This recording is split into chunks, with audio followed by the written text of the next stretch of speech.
किया वो अटपटा था। मैंने वो किया जो मेरी संस्कृति, मेरे समुदाय, मेरे समाज का एक बहुत ही सरल स्वभाव है कि अगर आपको लगता है आपका कार्यकर्ता है, अगर आपको लगता है आपका परिजन है, तो आप ऐसे शिरकत कर सकते हैं। तो मैंने कुछ ऐसा अद्भुत नहीं किया था। लेकिन अपने देश में बहुत सारे मुद्दों पर एक अलग तरह की उठापटक खासतौर से महिलाओं को लेकर देखने को मिलती है। एक पुरुष की तुलना में महिलाओं को क्या ज्यादा संघर्ष करना पड़ता है? ये बिल्कुल करना पड़ता है। और अगर आप महिला हो या पुरुष, यहाँ पर बहुत सारे लोग मध्यम वर्गीय परिवार से शायद होंगे, यंगस्टर्स होंगे, तो मैंने जो 2-3 चीजें सीखी उसमें ये तो पक्का है कि हाँ, अगर आप मध्यम वर्गीय परिवार, निम्न मध्यम वर्गीय परिवार से हो तो आपका संघर्ष अलग होगा।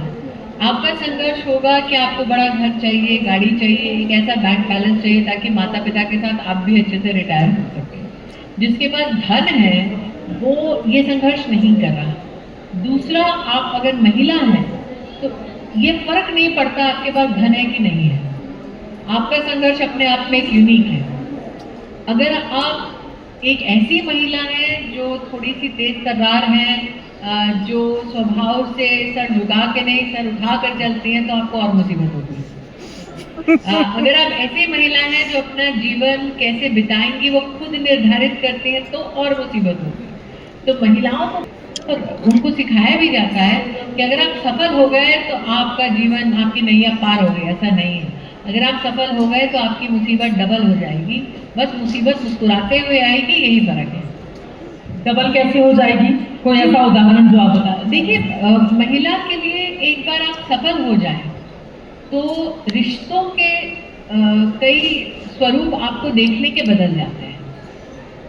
अगर पुरुष बहुत ही सक्सेसफुल है और उसके पास वक्त नहीं है, तो एक अंडरस्टैंडिंग होती है कि इसके पास वक्त नहीं है, क्योंकि ये पुरुष है, ये और अच्छा करने वाला है। एक महिला है तो आपके ऊपर ये प्रेशर आ जाएगा, अगर आप ब्याहता ना भी हो तो भी, घर में बेटी हो तो भी कहें अरे आज तो आपके पास ज़्यादा टाइम ही नहीं है।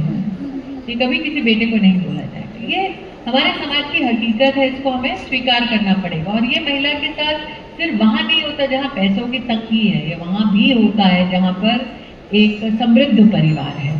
तो आपको ये मानकर चलना है कि या तो आपको जब ये चुनौतियाँ आएंगी तो कैसे कुछ चुनौतियों को अनसुना करना है। मुझे कई बार बोला जाता है हर चीज़ का जवाब मत दो, मत बोलो, चुप रहो, क्योंकि यही स्वभाव से और आगे बढ़ोगी। फिर मैं सोचती हूँ कि अगर ना ही बोलूँ तो फिर क्या मैं रह जाऊंगी? अगर मैं भी वैसी बन जाऊं चापलूस, मैं भी वही बन जाऊं सबको खुश रखने की कवायद में, तो क्या मैं रह जाऊंगी?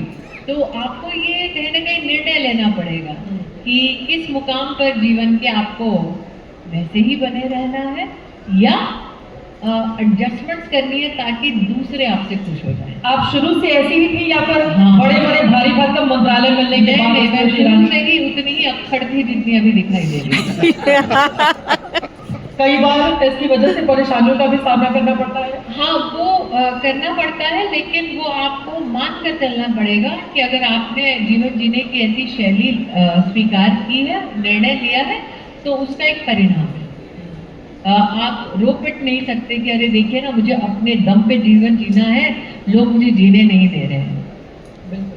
अगर आपने निर्णय किया आपको दम पे जीना है, महिला हो या पुरुष, आपको स्वीकार करना होगा कि कुछ लोग उसके बारे में चरमराएंगे, कुछ लोग घबराएंगे, कुछ लोग पलटवार करेंगे, वो जीवन का एक हिस्सा है।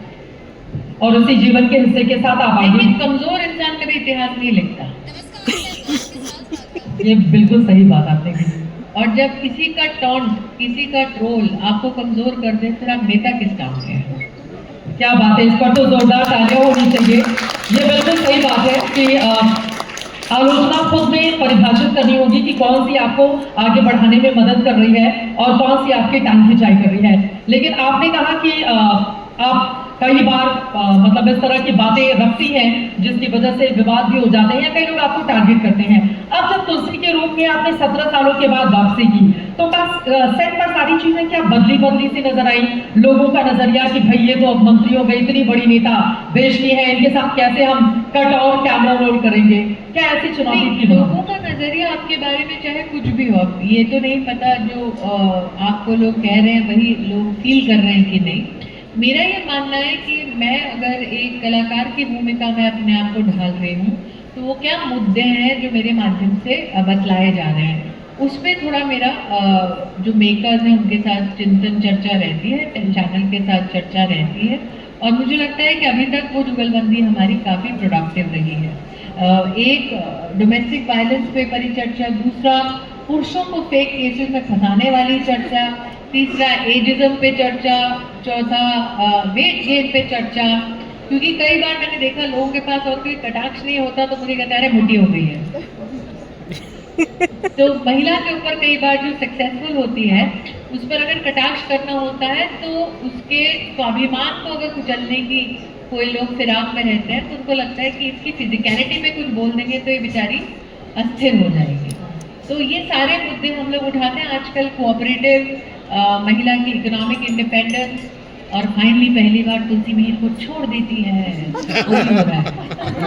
आपने वेट की चर्चा की, मैंने आपके सोशल मीडिया अकाउंट पे देखा था।